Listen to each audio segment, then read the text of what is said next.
tardes. Bueno, voy a usar este micrófono de esta manera porque eh, dije buenas tardes porque empecé más tarde en realidad, buenos días todavía, sobre todo para los que nos almorzaron. Porque me di cuenta hace un ratito que en otro video con el cual tuve bastante dificultad para comenzar, que no se escuchaba bien y bueno, así que tengo que hacer así como una cuestión con el micrófono de ponérmelo casi adentro de la boca.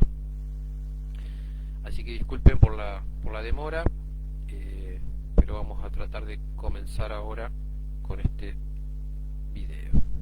Hola Diego, la compañero, avísenme si se está escuchando bien, porque es esto justamente la dificultad que había tenido hoy y espero que ahora hayamos podido subsanarla.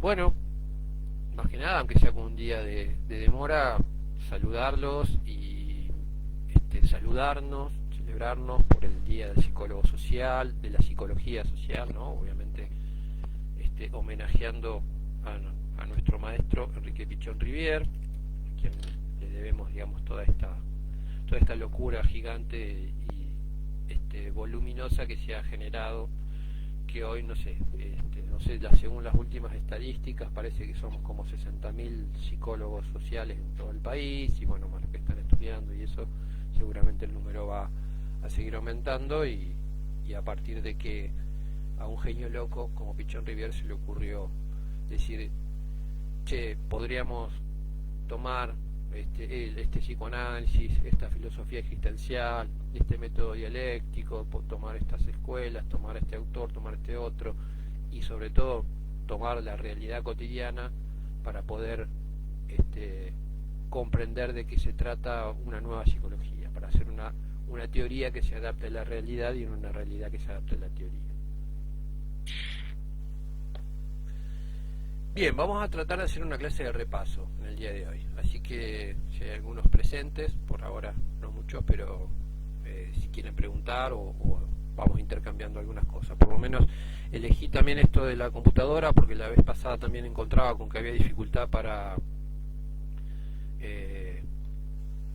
los comentarios, para poder ver los comentarios, y acá en la compu por lo menos los estoy viendo.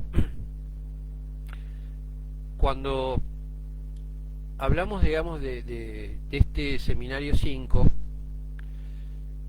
decíamos, bueno, que se iba a tratar de lo que es la metodología de la intervención psicosocial, de alguna manera lo denominamos así.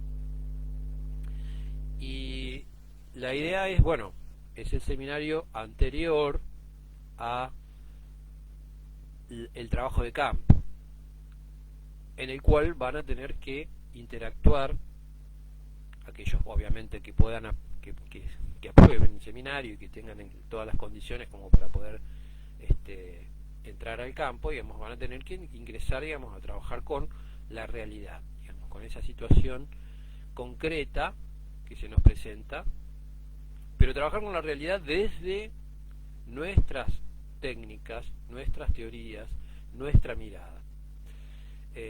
No es porque digamos que es la única que sirve o la única válida, es la única que enseñamos. O sea, tenemos que hacerlo desde la mirada de la psicología social, con los aportes más que importantes, porque fueron prácticamente la otra pata fundamental de esta carrera, que es la terapia de crisis de Alfredo Moffat. Entonces vamos a tomar todos estos elementos como para poder intervenir. Y hacerlo, por eso decíamos, desde nuestra mirada, desde nuestra teoría, desde nuestras técnicas, desde lo que nosotros proponemos desde la psicología social. Pueden existir otras corrientes, otras miradas, otras técnicas, lo que sea, pero acá esto se trata de psicología social con el aporte de la terapia de crisis. Y vimos, digamos, en primer lugar, digamos, como estuvimos viendo los distintos ámbitos psicosociales en los cuales nosotros nos vimos insertando. En realidad, cuando nos insertamos en la realidad, nos estamos insertando en toda la realidad. No hay un ámbito específico. Esto de observar los distintos ámbitos es como una manera de entender la realidad, de poder comprender, de empezar a poner la lupa sobre la realidad y verla más detalladamente, de poner la realidad bajo el microscopio y decir, bueno, a ver, acá hay un ámbito psicosocial, un ámbito sociodinámico, un ámbito institucional y un ámbito comunitario. Pero en la medida en que nosotros nos insertamos, todo eso está confundido. Ni hay un análisis tampoco en la realidad acerca de esos. Todos los análisis, toda la teoría tiene que ver con lo que nosotros observamos y con lo que nosotros necesitamos para la observación de esa realidad. Y después necesitamos también las herramientas para operar dentro de esa realidad. Y por eso poníamos también en cada uno de los ámbitos no solamente una mirada teórica, sino también tratar de pensarlo desde circunstancias concretas, desde cuestiones vivenciales de poder comprender. Y así veíamos cómo se nos armaba una especie de, yo les llamo mamushkas, ¿no? Vieron esas muñequitas rusas que van una dentro de la otra, que son como una contiene a la siguiente,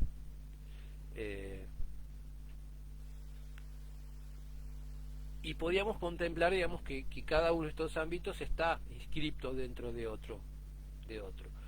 Que el hecho de estar adentro no quiere decir ni que sea mejor ni peor, no hay una cuestión de calidad en eso, sino una cuestión numérica, si se quiere. Digamos, el sujeto siempre va a estar dentro del grupo, el grupo va a estar dentro de la institución va a estar dentro de la comunidad. E incluso hasta podríamos pensar, digamos, también características muy particulares en esto del sujeto, cuando decimos, bueno, el sujeto tampoco está solo, digamos, nosotros venimos con un mundo interno y venimos con un montón de personajes internos. Entre esos personajes, digamos, son los que se van a poner en juego cuando estamos en el acá y ahora con otros. El allá y entonces con aquellos van a también intervenir en este acá y ahora con otros. Esto que decimos del atravesamiento, de la verticalidad, de la historicidad, de lo que traemos desde nuestra historia, desde ese mundo interno que traemos para ponerlo en juego, que nos sirve de referencia para ponerlo en juego en la acá y ahora, que tomamos de referencia, que siempre lo tomamos de referencia, y que tiene que ver con nuestros esquemas conceptuales, ¿no? Lo que hemos denominado esos esquemas conceptuales y referenciales. A ese esquema conceptual y referencial nosotros le agregamos la operatividad, la necesidad de trabajar, como decíamos, con nuestras herramientas de la psicología social sobre esa realidad. Ese sujeto que somos, en este caso, va a tener que cumplir un rol, va a tener que estar inserto dentro de un rol, se va a tener que poner una camiseta, concretamente, eso es lo que decimos. Una camiseta con un número. ¿Por qué es una camiseta con un número haciendo esta comparación con lo futbolístico? Porque vamos a tener que estar ocupando un lugar en el campo de juego. Y a partir de ocupar un lugar en el campo de juego no podemos hacer otros movimientos, o no podemos hacer demasiados movimientos que se salgan de ese rol. Digo, a ver, pensándolo futbolísticamente, un jugador que tiene la camiseta número 9 va a ser un delantero que está ahí puesto para hacer goles, pero bueno, en algún momento sí puede bajar a defender una pelota en el arco propio, pero está dentro de la cancha, digamos, está dentro de la creatividad y de la movilidad que puede hacer. Un poco el psicólogo social está dentro de eso, pero no va a ejercer el rol de arquero, ni el rol de director técnico, y mucho menos el rol de árbitro o de lineman, o de hincha, digamos. O sea, va a estar ocupando un rol y cumpliendo una función dentro del campo, ¿sí? Que ese rol tenga una cierta flexibilidad, es verdad, pero no tanto, siempre va a estar limitado por ese recorte de la realidad que para nosotros es la cancha. Ese recorte de la realidad nos va justamente a llevar a pensar en ¿Cuáles son esos otros ámbitos de intervención? En principio el grupo, ¿no? El grupo es como un área, como el área de la cancha, como una partecita, esa parte que me toca intervenir, ¿sí? Pero no puedo perder de vista todo el contexto, toda la cancha, ¿sí? Y en ese grupo, desde la mirada del coordinador,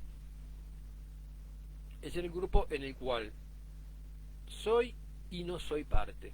Y ya acá empieza a jugar una cuestión que lo hemos trabajado, digamos, en lo que tiene que ver con las actitudes y actitudes psicosociales, que es el hecho de la disociación operativa.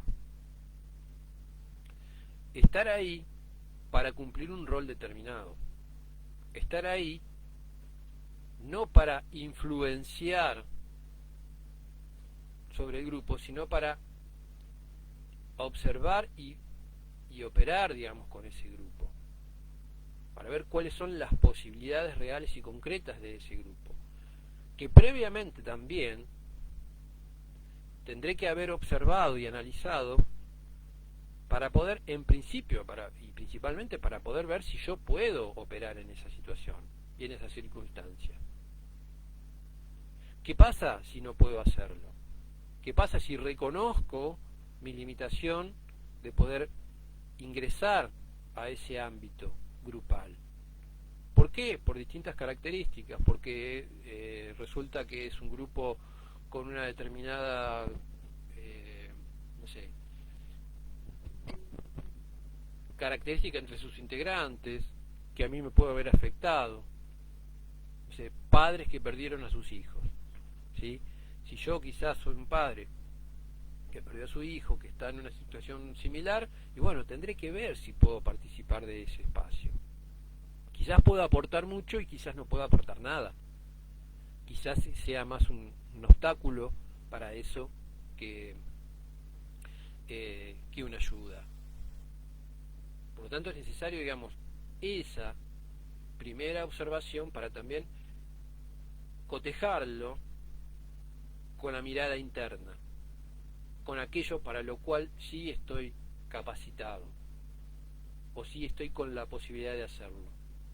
Porque no se trata solamente de ese manuscrito teórico que tenemos que llevar adelante, sino de esa transformación, de ese trabajo interno en el cual tenemos que observar cuáles fueron nuestros esquemas conceptuales y referenciales, cómo pudimos modificarlos en función de ser operativos.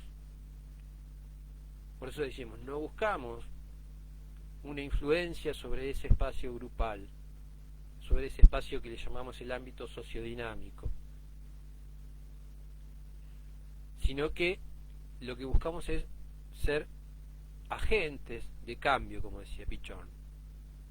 Y para eso tenemos que proponer dinámicas, es decir, que el grupo no se estanque, que el grupo sea dinámico, que el grupo mueva, que haya conflicto, pero que no sea un grupo cualquiera. Por eso veíamos la diferencia entre lo que es un grupo centrado en el grupo, un grupo centrado en el individuo y un grupo centrado en la tarea. Y que nosotros elegimos como opción trabajar en el grupo centrado en la tarea. Creemos, consideramos que el método de la psicología social tiene que trabajar con el grupo operativo, sí o sí, porque es el dispositivo básico de nuestro trabajo. Y que consideramos obviamente que es el más completo, porque se produce una comunicación circular. Todos pueden hablar, todos tienen que hablar dentro del grupo, todos tienen que hablar. Donde hay una heterogeneidad de miradas, heterogeneidad en lo vincular, que permite que esas miradas justamente sean diferentes y esa configuración de la realidad sea mucho más amplia. Ahora, todo eso tiene que estar de alguna manera coherentizado. Digamos, no tiene que ser eso una situación caótica, si bien pueden darse situaciones caóticas dentro de un grupo y tenemos dos elementos para coherentizar, digamos, esos grupos. En principio un encuadre que opera como contenedor, como sostenedor de esa situación grupal, y por otro lado tenemos una tarea que hay que abordar, que homogeneiza, digamos, sí las acciones, o sí el objetivo, el rumbo, la direccionalidad del grupo.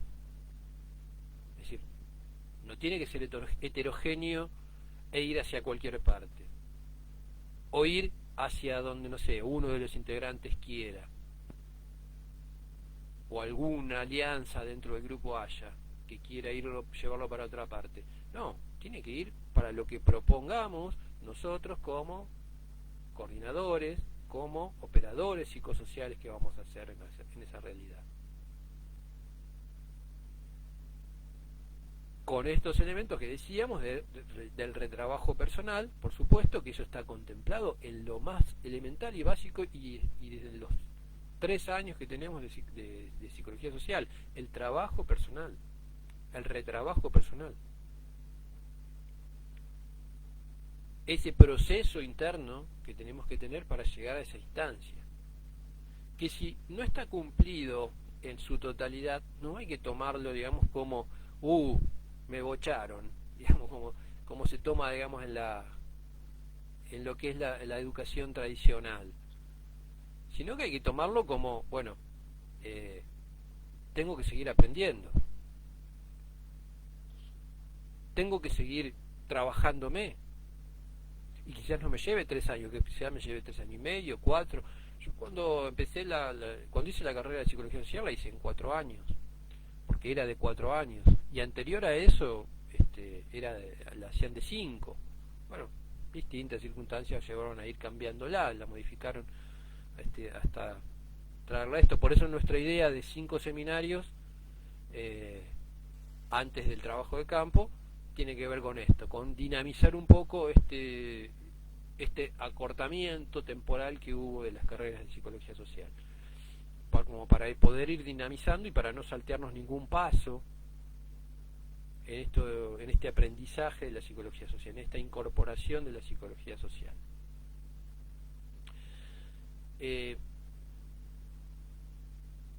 Decíamos, ese retrabajo personal tiene que llegar lo más completo posible a... hola, bueno, ahí siguen saludando, ¿qué tal? ¿Cómo les va? Ese retrabajo personal tiene que llegar lo más completo posible. No, a veces estaría bueno, digamos, cuando nosotros hablamos de la reelaboración, de que no nos mintamos a nosotros mismos y digamos, bueno, a ver, yo estoy capacitado realmente para ingresar a hacer un trabajo de campo con un determinado grupo, en donde voy a observar en esos grupos distintos conflictos, pero además de los distintos conflictos, tengo que encuadrarlo de una determinada manera y poner ese grupo a abordar una tarea que se propone un objetivo determinado. Por lo tanto, el grupo tiene que tener una direccionalidad. Cuando me hago todas estas preguntas y varias otras más, estoy evaluándome a mi propio proceso. Estoy tratando de reelaborar todo ese aprendizaje. Por eso nuestros momentos de reelaboración tienen que ver con eso y no con simplemente poner una nota evaluativa, sino de evaluar aquellos procesos de modificación y de cambio que pueda haber habido en nosotros y considerar que vamos a salir a trabajar con personas que van a poner en crisis nuevamente nuestra propia tarea o nuestra función, o más que nuestra tarea, van a poner en crisis nuestras conductas, porque vamos a estar trabajando ya no como participantes del grupo, sino, como decíamos, estar insertos dentro de un grupo al cual vamos a tener que observar, al cual vamos a tener que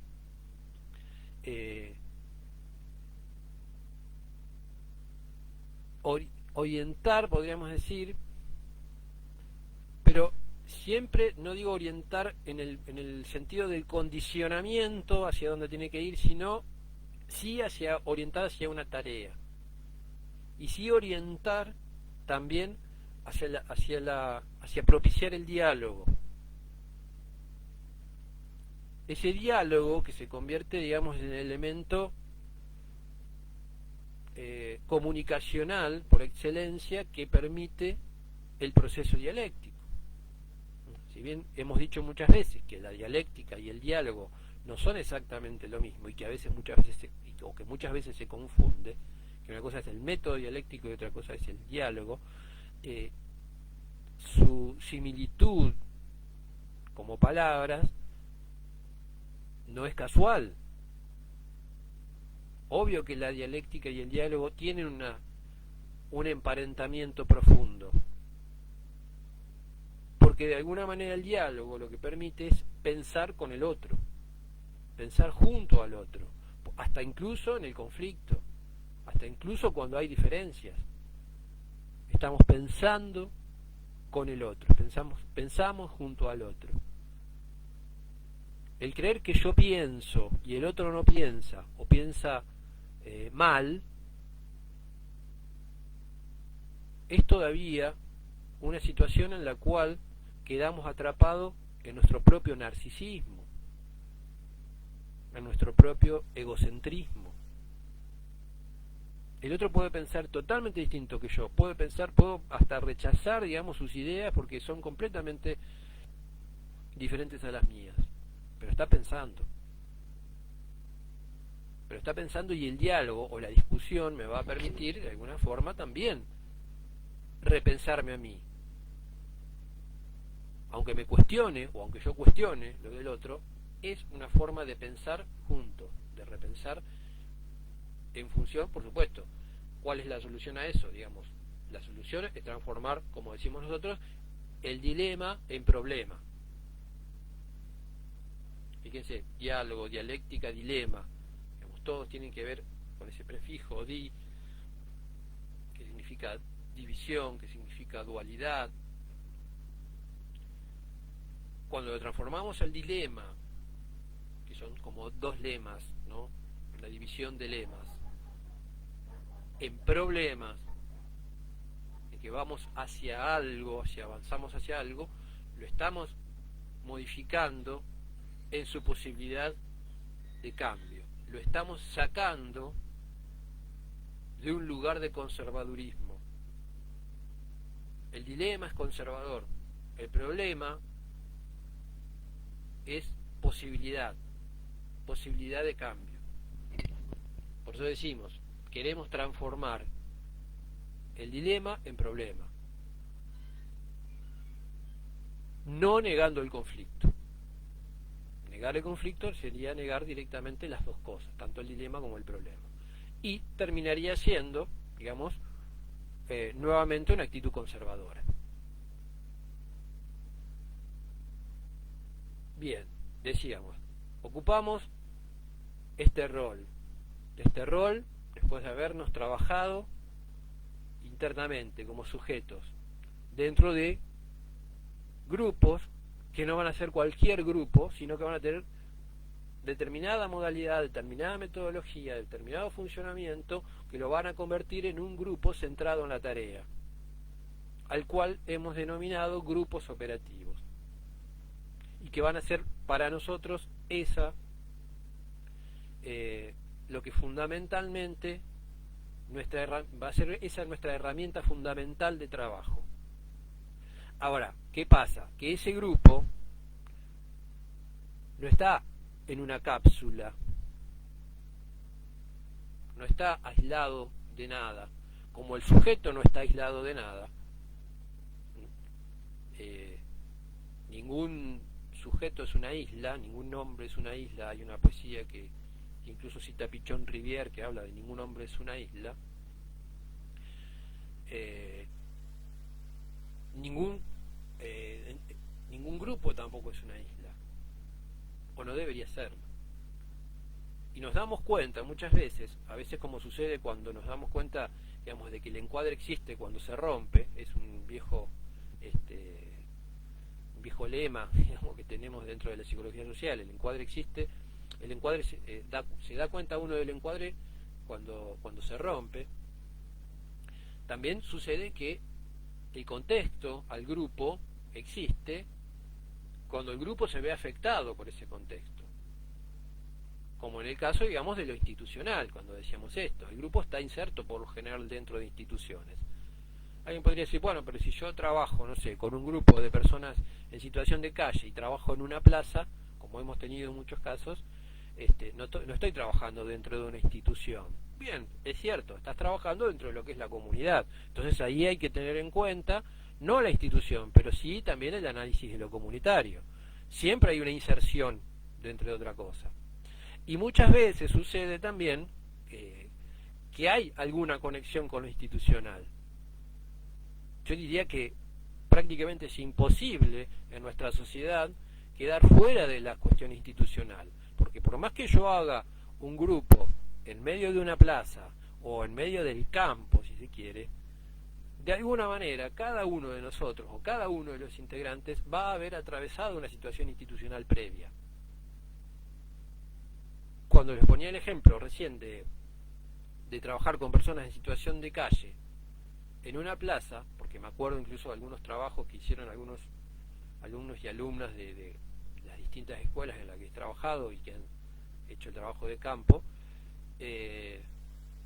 por ahí el lugar de convocatoria a ese grupo para trabajar en la plaza no fue la plaza, sino que fue una iglesia cercana, a donde las personas en situación de calle concurrían para recibir una bolsa de alimentos o un plato de comida o una frazada o incluso una noche, pasar una noche en un parador. Entonces hay una relación siempre institucional, por lo tanto también va a haber que tener en cuenta, por más que yo esté en una plaza o en un medio del campo, las posibles cercanías institucionales que haya ahí y cómo influyen esas instituciones en lo interno del grupo. He trabajado con grupos en barrios donde supuestamente no había ninguna institución ni oficial ni extraoficial, y de repente la llegada que hubo a ese grupo fue a través del puntero del barrio, y ese puntero del barrio de alguna manera representa una forma institucional, una forma organizacional. Si no quieren llamarlo institución, llamémosles organización.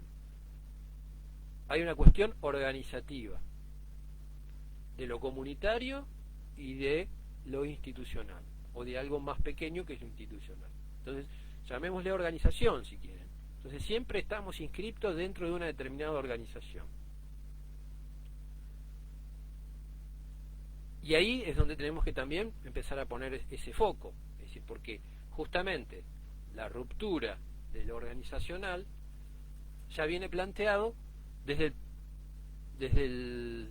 la propuesta que significa el grupo operativo. ¿Qué decíamos que es el grupo operativo? Un espacio horizontal, un espacio de diálogo circular, donde todos pueden opinar, donde todos pueden hablar, donde no todos pueden hablar, todos tienen que hablar, donde todos tienen que representarse a sí mismos. Por eso insistíamos en la idea de democracia participativa del grupo operativo. Nadie representa al otro, sino que cada uno se representa a sí mismo. Si alguien toma la palabra muy efusivamente en un grupo y de repente el grupo se queda callado, y es muy probable que el grupo no se sienta representado por lo que el otro dijo efusivamente. Entonces, digamos, no está, de alguna manera aparece, digamos, esto de la democracia participativa, aun cuando no habla o aun cuando no se dice, porque está negando En esa situación, la democracia representativa, vos no me representás con lo que estás diciendo. Cuando no se dice, ¿no? También está la posibilidad de decirlo directamente, vos no me representás con lo que estás diciendo. Yo me represento a mí mismo, yo represento mi propia opinión y la digo en este espacio grupal donde se me permite. Con lo cual, digamos, con eso decíamos, en este funcionamiento grupal, estamos atravesando horizontalmente a instituciones u organizaciones que son verticales.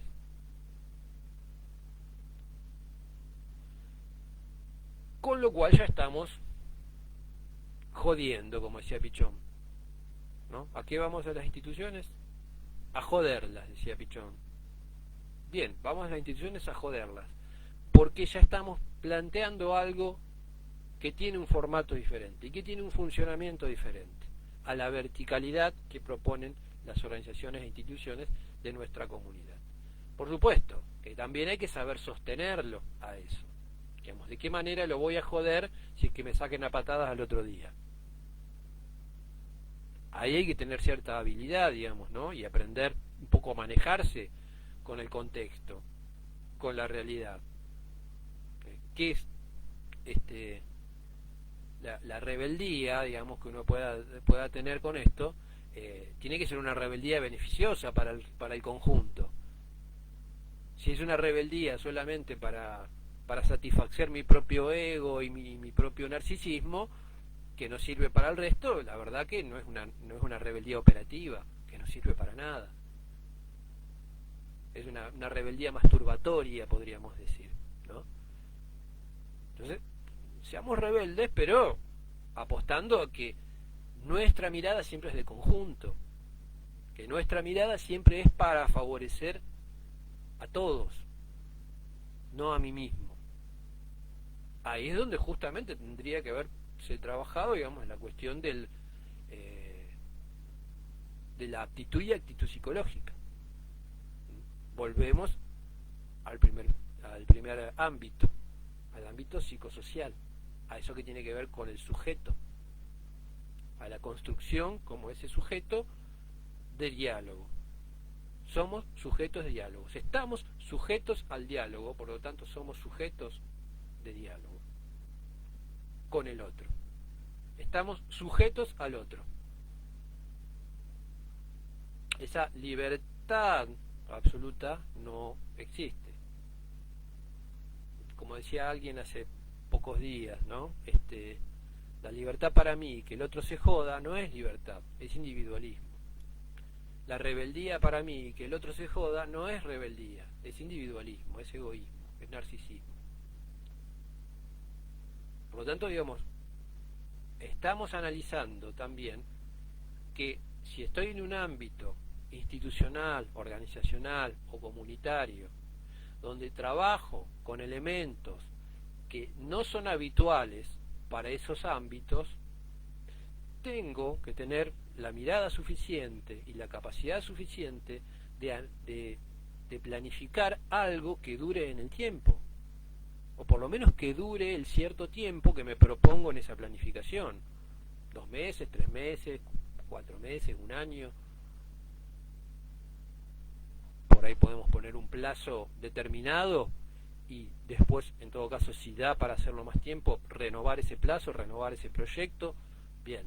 Pero siempre hay que buscar dentro de las posibilidades. Dentro de las posibilidades significa analizar cuál es la situación en la que estamos inscriptos, en la que estamos metidos. Por eso ahí aparece esta idea de la jaula, ¿no? Donde estamos metidos, ¿no? Esto cuando hablábamos de la jaula, cuando estamos metidos dentro de una determinada cultura, dentro de una determinada normas, leyes y hasta códigos, porque a veces hay una cuestión solamente de códigos que uno tiene que manejar, ¿no? Me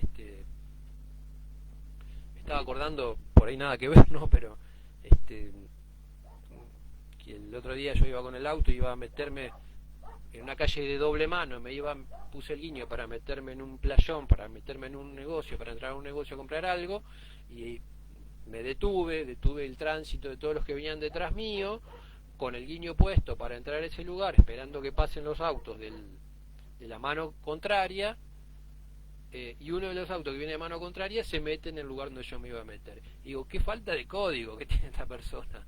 Digamos que mínimamente te tenés que dar cuenta que si alguien está poniendo el guiño y deteniendo el tránsito de la otra mano es porque se va a meter ahí. Entonces digo, hay en lo comunitario también ciertos códigos. Tuve que doblar para el otro lado y meterme en otro lugar, digamos, pero digo, hay veces que no nos manejamos. Está bien, esa persona yo le podría haber dicho, che, qué falta de código, te metiste donde yo me iba a meter. Y esa persona podría decir, ¿qué? ¿Hay alguna ley que me lo prohíba? Y no hay ninguna ley, ninguna norma inscripta que diga que, escrita, que diga que me tenía que dejar el lugar a mí. Era simplemente una cuestión de códigos éticos, llamémosle, códigos sociales, ¿no? Que se inscriben, y bueno, uno lo tiene que saber leer también a eso cuando hay, no sé, cuando está inserto, como decíamos, en una determinada comunidad, ¿sí? Yo siempre lo he dicho, digamos, yo soy ateísimo, no soy ateo, soy ateísimo. Sin embargo, cuando trabajo en las comunidades populares, nunca me pongo a hablar en contra de las creencias de esa comunidad. Sería un atrevimiento de mi parte, sería una soberbia de mi parte, sería un atributo solamente narcisista ir a hablar desde mi mirada acerca de la cuestión religiosa, de mi mirada acerca de la cuestión de las creencias de los demás. ¿No? Al contrario, entro con todo el respeto del mundo hacia sus creencias. ¿Y eso entonces qué es? ¿Resignación? No, es adaptación activa a la realidad. Porque yo, de esa manera, lo que logro es poder insertarme en esa comunidad. Después si me preguntan a nivel personal, y sí, yo te voy a decir, no, mirá, yo no voy a rezar, yo no voy a hacer ningún ritual religioso, porque no lo creo, porque no lo siento, porque ni siquiera lo sé hacer. Rezar al Padre Nuestro, no, yo no voy a rezar al Padre Nuestro, porque ni siquiera sé cómo es. Entonces, nada, en todo caso me corro, me voy afuera mientras lo hacen y después volveré. Pero tengo que respetar. A ver, dice alguien, cuando hablas de dinámicas para destrabar el grupo operativo, ¿cuáles? ¿Cuáles dinámicas?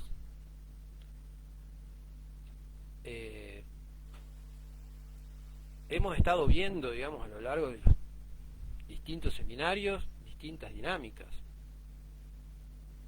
Hemos estado viendo, por eso digo, vamos a concentrarnos también, digamos, en el seminario en que estamos, ¿no? Donde hablábamos de ámbitos de intervención, donde fijémonos, digamos, en esto, digamos, de este cuatrimestre. Por eso una clase de repaso, ¿cuáles existen? Lola me pone. Por eso digo, vamos a concentrarnos en la clase de repaso del día de hoy, del cuatrimestre del que estuvimos viendo. Si no, tenemos que hacer una clase de repaso de todos los seminarios anteriores, y se nos haría muy largo. Entonces, las dinámicas nosotros las tenemos dentro de lo que es toda la teoría del grupo, ¿no? Ahí aparecen todas las dinámicas que nosotros vamos poniendo desde la psicología social. Volvamos a eso, que vamos a repensar cuáles son las dinámicas que tenemos como coordinadores para poder operar. Decíamos, la intervención dentro de la comunidad o dentro de lo que sea la organización, tanto institucional como comunitaria, tiene que ser una intervención que nos permita darle continuidad a nuestro trabajo. Muchísimos trabajos, esto parte de la experiencia además, porque muchísimos trabajos han caído a partir de no tener en cuenta las cuestiones institucionales, códigos, normas o leyes institucionales o comunitarios. Yo me acuerdo una vez que estábamos con Alfredo Moffat en la ciudad de Paraná, había sido invitado él, yo lo acompañaba, frente, digamos, a un público muy numeroso, unas 300 personas, en las cuales él empezó a hablar, digamos, de las técnicas de la terapia de crisis. Y entre esas técnicas habló del maternaje, y cuando contó de qué se trataba el maternaje, ¿no? Esto de a la persona en crisis, abrazarla, contenerla afectivamente desde el abrazo, una docente levantó la mano y dijo: yo soy docente, yo soy maestra de una escuela, yo llego a abrazar a un chico y me hacen un sumario. Entonces ahí, digamos, aparece, digamos, un elemento institucional a tener en cuenta, que uno puede ir con una determinada visión, es decir, Alfredo lo que le contestó en ese momento dice: mirá, yo te lo digo del aspecto psicológico, después del aspecto institucional, manejalo vos, digamos, o sea, cómo tenés que hacerlo. Digamos, obviamente, Alfredo lo invitan como psicólogo, no como docente ni como alguien que trabaja dentro de la institución escolar.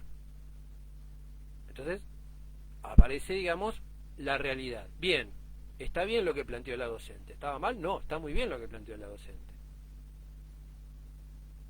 Ahora, el tema es que ahí está la capacidad de creación y adaptación de poder pensar un maternaje inscripto dentro de un determinado contexto en el cual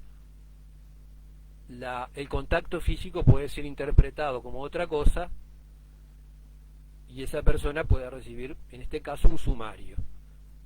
Si nosotros somos agentes externos que vamos a trabajar a una institución escolar y tenemos que trabajar con chicos y sabemos que el acercamiento físico o el contacto físico con los chicos puede traernos problemas, seguramente no, hasta podemos comernos en principio una expulsión del lugar y en segundo lugar hasta una denuncia penal. Entonces digo, también hay que pensar, digamos, que tenemos que adaptarnos a ciertas situaciones para poder continuar con nuestro trabajo. Entonces habrá que adaptar también nuestras técnicas para poder operar ahí en esa realidad. Y también trabajar, volvemos al mismo punto, volver al trabajo de la aptitud y actitud psicosocial como para decir, bueno, manejar la frustración. La frustración de que yo venía preparado con una caja de herramientas determinada y que de esa caja de herramientas no puedo utilizar todas. Algunas las tengo que utilizar y otras no. Porque tengo que adaptarme a una forma de organización, de normas y de situaciones particulares de ese lugar. Lo mismo me ocurriría, no sé, como decíamos, el ejemplo de la iglesia. Si yo voy y hago, digamos, alguna alusión a algo que no tiene que ver con las creencias, podríamos abrazar desde la palabra, dice Mariel. Yo creo que más que tu pregunta es una afirmación y claro, entonces ahí tendrá que ver, digamos, cómo utilizamos esa palabra, cómo contenemos desde la palabra. Tenemos que ejercitar, ¿no? Y trabajar, es decir, acá aparece lo que nosotros decimos del intercambio dialéctico permanente entre el aprender y el enseñar, ¿no? El enseñaje. Ese desafío nos pone a nosotros en el lugar de tener que reinventarnos, recrear, crear, pensar creativamente, desde la palabra, desde un dibujo, desde algo que no tenga que ver con el contacto físico, digo, porque por ahí, digamos, la palabra en una situación de crisis a veces es insuficiente. Esto que decimos de que el otro tenga que darse cuenta, digamos, de la situación. Lo más difícil, siempre decimos, en todo proceso terapéutico, lo más complejo es el darse cuenta de que, como diría Moffat, o como se dice no dentro de la psicología social nuestra, sino dentro de la psicología clínica, digamos, de que el paciente tenga que hacer el insight o el darse cuenta. Eso es lo más complejo. Nosotros podemos estar viendo claramente, desde afuera, podemos estar viendo claramente lo que le sucede al otro. Pero el tema es que el otro se dé cuenta de lo que le sucede a sí mismo. Entonces, a veces la palabra, como dice Mariel, nos puede servir también como forma de reemplazar el abrazo físico. Pero a veces también la palabra puede ser compleja para que el otro se dé cuenta desde la palabra. Y ahí tenemos que pensar, digamos, en las técnicas, en las dinámicas que decíamos recién, en pensar en el psicodrama, en pensar en el sueño dirigido, en pensar en juegos, en pensar en dibujos, en pensar en la construcción de otro tipo de herramientas, ¿no? Ahí utilizar toda aquella creatividad que permita continuar con el abordaje de la tarea y que esté dentro del encuadre propuesto. Nunca nos vamos a desviar de eso. Es como cuando poníamos el ejemplo del jugador en la cancha, el 9 puede ir de defensor a defender una pelota en el arco propio y no estar en el arco contrario como debería ser según su puesto y su posición, pero no va a salirse nunca de la cancha ni nunca de las reglas de alguna manera que propone la tarea, ¿no? Fundamentalmente. Emilia dice: no se puede ayudar si no se deja ayudar, a través de reconocer que es lo que necesita. Exactamente, claro. O sea, eso es lo que necesitamos, digamos. Lo que pasa es que hay que estar con el muy preparado, con el ojo muy atento, para poder entender que el otro le pasa algo y que lo tenemos que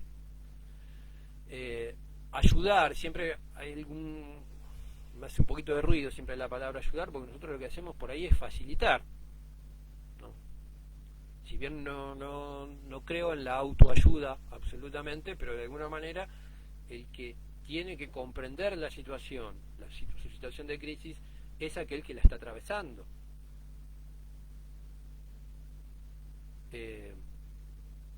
La escucha es muy importante, dice Marcela. La escucha, la mirada y el sentir, de alguna forma. Por eso insistimos en esto de el retrabajo personal, en donde nosotros también poder identificar qué es lo que nos pasa, ¿no? Cuando hemos dicho, no sé, que en los grupos, si algo no sé, yo estoy como coordinador, en mi rol de coordinador, a mí una situación determinada en el grupo me enoja, me produce enojo. ¿Qué hago con ese enojo? Sí, obviamente lo que no puedo hacer es actuarlo, es decir, no lo puedo llevar a la acción a ese enojo. En todo caso, si lo actúo, lo tengo que actuar operativamente, que sirva para algo, que sirva para destrabar alguna situación.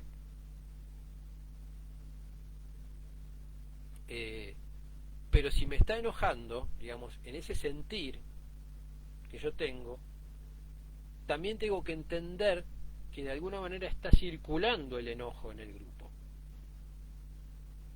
¿Se entiende? Es decir, esto también tiene que ver con la escucha, que dice Marcela, con la mirada que tenemos que tener, un poco lo que decía Emilia, digamos, esto, reconocer, digamos, lo que le está pasando al otro,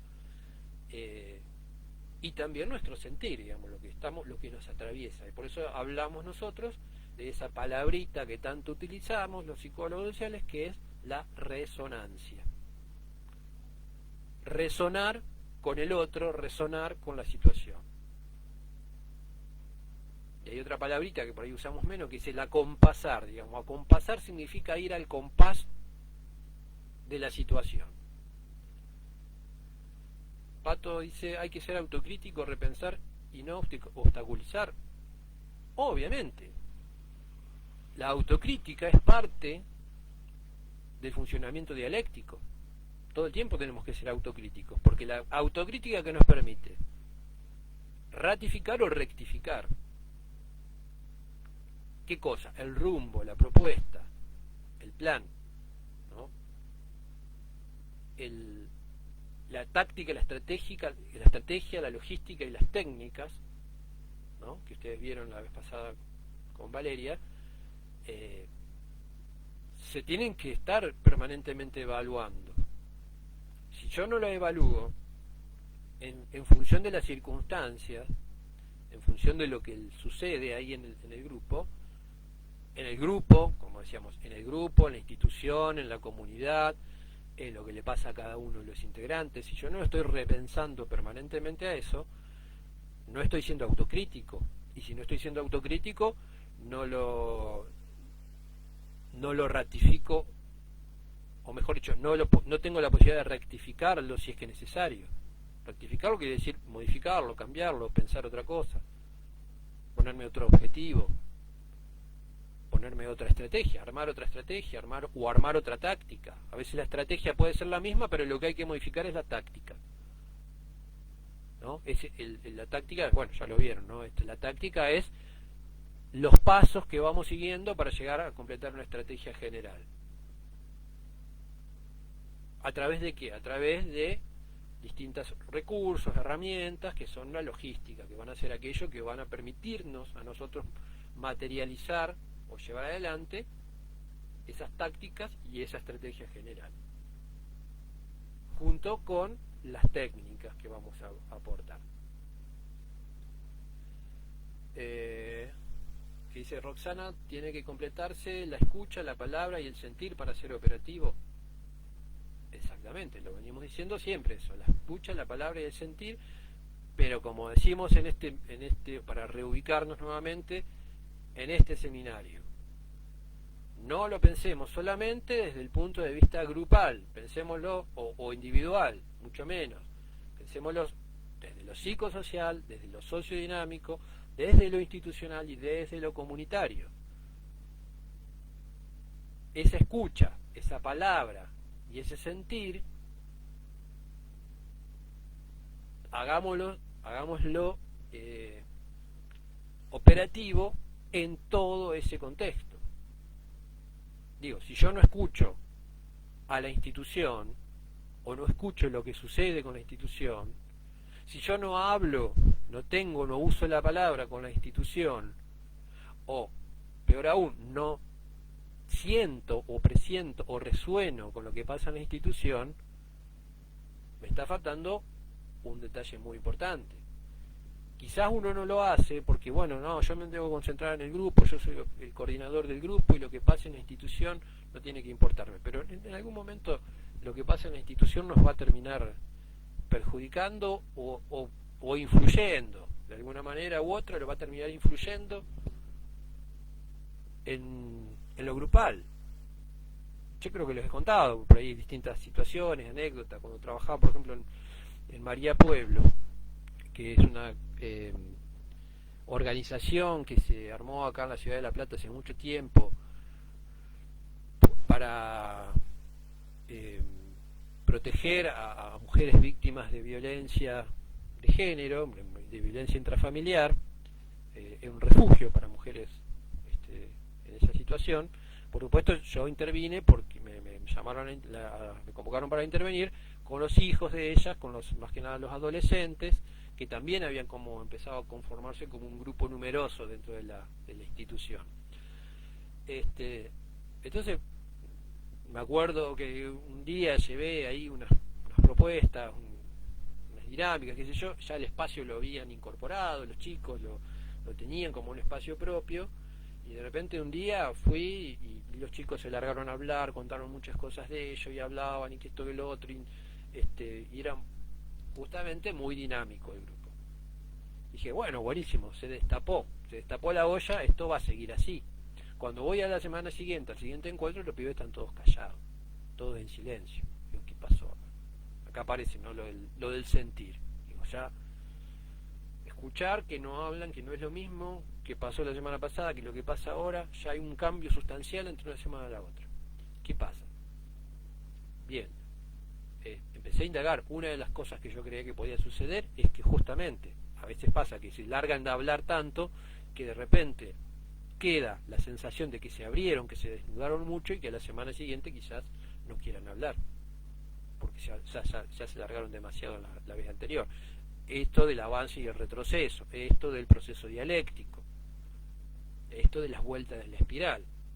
Pero en este caso particular, lo que había pasado es que cuando logramos destrabar un poquito el tema de la palabra, había sucedido que ellos habían descubierto, mejor dicho, habían despedido a un operador de la institución por haber robado supuestamente alguna cosa, mercadería, algo así.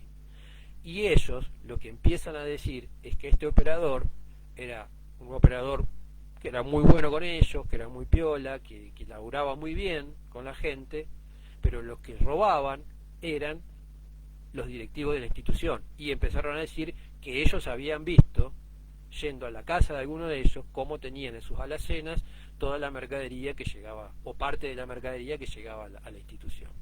Entonces, digamos, el atravesamiento institucional, la situación institucional atravesó al grupo. Se pudo destrabar, por lo menos en el sentido de poder hablar, de poder decir, ¿sí? ¿Pero por qué? Porque uno como operador tuvo que estar atento. Y dio también, fíjense qué detalle, no sé si la casualidad o toda la circunstancia institucional lo dio lugar a eso, que yo trabajaba convocado por un exalumno, psicólogo social también, se había convertido en psicólogo social, que trabajaba en la institución. Entonces éramos dos coordinadores, uno de los cuales trabajaba dentro de la institución y otro que no, yo no trabajaba dentro de la institución todos los días, ¿no? A eso me refiero. Sino que yo iba puntualmente para coordinar el grupo. Ahora, ese día, que estaban todos en silencio, ellos confiaron en mí, pero justamente trabajé solo. El que trabajaba, el operador que trabajaba, que pertenecía a la institución, ese día no estaba. Porque ellos tenían miedo, de alguna manera, o el presentimiento, de que ese operador, si ellos hablaban, iba a contar a la institución lo que pasaba. Entonces ahí te encontrás con una nueva dificultad, que también hay que saber leer, que también hay que saber escuchar, y que también hay que saber sentir, ¿no? Por eso le decía a Roxana esto, está bien complementarse la escucha, la palabra y el sentir para ser operativo, exactamente, pero complementar la palabra, la escucha y el sentir para ser operativo en lo institucional, en lo comunitario, en lo grupal y en lo psicosocial. Y en cuando decimos lo psicosocial no solamente nos referimos al integrante del grupo, sino a lo propio. ¿A qué me está pasando a mí? A saber reconocer si puedo o no puedo continuar. Si en algún momento tengo que decir basta, si en algún momento tengo que decir no, hasta acá no llego. Hace poquito nos pasó algo a Valeria y a mí que tiene que ver con lo institucional, que atravesó nuestra situación como coordinadores, y decidimos corrernos a pesar de que a nivel grupal no pasaba nada. Y fue el hecho de estar coordinando en una escuela de psicología social donde hubo un cambio y prácticamente hasta se podría denominar un golpe de Estado en esa institución, un cambio totalmente de la administración, y por más que no nos cuestionaron, dijimos, no, nosotros en esta situación institucional no podemos seguir. En esta situación institucional no podemos seguir. Con los grupos no había problema. Con los grupos podíamos continuar. Pero teníamos que observar lo que iba a pasar a nivel institucional, porque sí, nosotros decíamos, íbamos a poder continuar. ¿Cuánto tiempo íbamos a poder continuar con esos grupos? ¿Cuánto tiempo esos grupos no se iban a ver afectados por la cuestión institucional? Entonces, preferible correrse. Entonces iba a decir, bueno, con la experiencia, que esto, que lo otro, no tiene nada que ver. Es una cuestión de aptitud y actitud psicológica, de saber leer y a saber ver qué está pasando en todo el contexto. Por eso somos psicólogos sociales. Para poder analizar toda la circunstancia completa. Y para poder analizar toda la circunstancia completa tenemos que hacer un análisis absolutamente general de la cuestión. De hecho, cuando nosotros también evaluamos, dentro de nuestra escuela, evaluamos los procesos, tanto individuales como grupales, lo hacemos con esta mirada. A ver, no es solamente lo que ustedes actúan dentro del grupo, sino también cómo operan institucionalmente e incluso cómo operan comunitariamente. También está puesta la mirada en eso y también está siendo de alguna manera considerado a la hora de ver los procesos singulares, porque no podemos borrar con el codo lo que escribimos con la mano, porque no podemos dejar de lado nuestra propia teoría, no podemos dejar de mirar lo comunitario, No podemos dejar de mirar lo institucional, no podemos dejar de mirar lo grupal y no podemos dejar de mirar lo singular, lo psicosocial. Y como psicólogo social que anda por todos lados, en mi caso, yo ando por La Plata, por Capital, por Garín, he estado en Pacheco, he estado en Chacabuco, trabajando, digamos, en distintos, siempre encuentro que lo comunitario, aunque hablemos todo el mismo idioma, vivamos en el mismo país y tengamos los mismos problemas y nos pase por encima la misma economía y la misma pandemia y nos pase por encima, cada comunidad es muy particular y aquí cada comunidad hay que analizarla en forma particular y es tan importante el análisis de esa particularidad como el análisis de la particularidad de cada grupo, aunque sí tenemos que tener, como decía Pichón, tomando las palabras de un psicólogo llamado Halley, que decía, no hay nada más práctico que una buena teoría. Entonces vamos a ir con esta teoría, con estas herramientas teóricas que tenemos, que fuimos adquiriendo a lo largo de nuestro proceso dentro de la escuela, vamos a llevarlas para que sean operativas, para que sean prácticas en esta realidad. Y si estas herramientas que nosotros proponemos son operativas, bien, tenemos que igual, digamos, hacer este proceso de la autocrítica, de repensar, de redefinir si ratificamos o rectificamos el rumbo, porque la realidad se va modificando también, las circunstancias se van modificando también, e incluso los grupos se van modificando también. Los objetivos, a medida que los objetivos se vayan consiguiendo, también se genera una modificación. Fabio Lacoya, un psicólogo, amigo de la casa, amigo de la escuela de Moffat, y bueno, que hemos trabajado ahí con él, hemos tenido de docente, yo le he puesto varios ejemplos, tiene varios libros escritos él. Además, es supervisor de bandas, por ejemplo, de bandas de rock, ¿no? Le llaman el doctor Poroto y hace supervisión de bandas de rock. Nos contaba, por ejemplo, como algunas bandas de rock se ponían como objetivo grabar un disco, ¿no? Grabar un disco y largarlo a la venta y tener éxito con eso. Entonces se ponían ese objetivo, grababan el disco, lo ponían a la venta, tenía un éxito relativo y la banda se separaba. ¿Qué pasó? Se les acabó el objetivo, decía. Cuando él lo tenía que supervisar decía, se les acabó el objetivo, muchachos. Se plantaron tanto en un objetivo que después había que redefinir otro objetivo. Claro, con una banda de rock no trabaja como un grupo operativo con un coordinador que los va más o menos orientando por otro lado, sino que justamente el trabajo del coordinador psicosocial es decir, che, guarda que se les está por acabar el objetivo, ¿qué tal si ponemos otro objetivo nuevo, así esto continúa? Y si no, bueno, se terminará ahí porque se logró el objetivo y punto. Pero bancarse el hecho de que, listo, terminó, ahí terminó. Es como decir, bueno, con ustedes el objetivo es que se reciban, tener el título de psicólogos sociales, bien, ese es un objetivo. Después la continuidad ya tiene que depender no de memoranza, sino de cada uno de ustedes o de cada uno, o como se agrupe cada uno, como elija trabajar después en el futuro cada uno. Pero en este caso sí tenemos la responsabilidad de lograr ese objetivo. Ahora, hay objetivos previos, que es que bueno, que vayan haciendo el paso a paso, que vayan seminario por seminario para poder lograr llegar al trabajo de campo, finalizarlo, hacer la tesis y así recibirse de psicólogos sociales. En tanto y en cuanto esos objetivos no se vayan cumpliendo, bueno, tratar de que se cumplan esos objetivos intermedios para poder lograr el objetivo final. Y en un momento será un objetivo final. ¿Final de quién? De memoranza, pero no de la psicología social ni de ustedes como psicólogos sociales. Al contrario, van a continuar. Pero van a ser ustedes los responsables, los que van a tener la responsabilidad de estar observando los distintos ámbitos de intervención en los cuales van a tener que trabajar, siempre con las características de esta psicología social.